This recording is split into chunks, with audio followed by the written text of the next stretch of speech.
இந்த உலகத்தில் முதல்ல மனுஷங்க உருவானதுலேருந்து இன்னைக்கு வரைக்கும் பார்த்தீங்க அப்படின்னா கொலைகள் குற்றங்கள் நடந்துக்கிட்டே தான் இருக்கும். அதில் சீரியல் கில்லர்ஸுங்கிறவங்க ஒரு மாதிரி விஷத்தனமான மோசமான கொலைகாரர்கள். 4 பேருக்கு மேலே கொலை பண்ணவங்க ஒரு குறிப்பிட்ட காலகட்டத்திலலாம் அவங்களாம் சீரியல் கில்லர்ஸ்.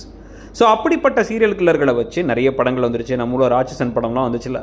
அதில் ஆனால் உலகத்தில் இந்த மாதிரி இருந்த ஒரு ஃபேமஸான பல சீரியல் கில்லர்களில் சிலர்லாம் இன்றைக்கி வரைக்கும் பிடிபடவே இல்லை. அது யார் பண்ணானே தெரில. அதில் ஒருத்தர் தான் ஜோடியாக் கில்லர்.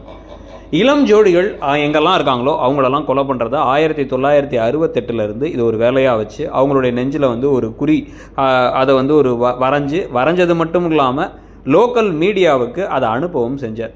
லெட்டராக அனுப்பி நான் இதெல்லாம் பண்ணேன், இதனால தான் பண்ணேன், அதெல்லாம் லெட்டரை நீங்கள் உடனடியாக பப்ளிஷ் பண்ணல அப்படின்னா கண்டிப்பாக ஒரு பெரிய பிரச்சனையாகிடும், இன்னும் நிறைய பேரை நான் கொல்லுவேன் அப்படின்னு மிரட்டியே பண்ணார்.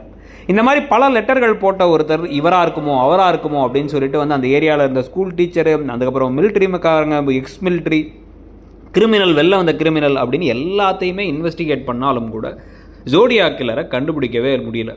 கிட்டத்தட்ட 37 கொலைகள் அவருக்கு பண்ணியிருக்காரு அப்படின்னு சொல்லி கூறினாலும் கூட 5 கொலைகள் தான் அவருடைய பேரில் அவர் தான் பண்ணியிருப்பார் அப்படிங்கிறத உறுதியாக சொல்ல முடிஞ்ச மாதிரி அமைஞ்சிச்சு. மற்ற எல்லாமே அவர் பண்ணியிருப்பாரா இல்லை அவரை மாதிரி காப்பி கேட் கில்லர்ஸ்ன்னு சொல்லுவாங்க, ஒருத்தரை பார்த்து இன்னொருத்தரை பண்ணுறது, அந்த மாதிரி ஏதாவது பண்ணாங்களா அப்படிங்கிறது தெரியல.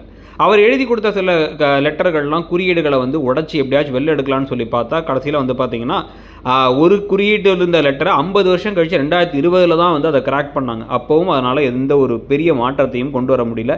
யார் தான் அந்த ஜோடியாக் கில்லர் இன்னும் கண்டுபிடிக்க முடியல. இதை பேஸ் பண்ணி ஜோடியாக்னு வந்த ஒரு திரைப்படம் அப்படியே பட்டி தொட்டியெல்லாம் பட்டையை கிளப்பி ஒரு சூப்பரான திரைப்படமாக இருக்கும். முடிஞ்சால் அந்த படத்தையும் பாருங்கள்.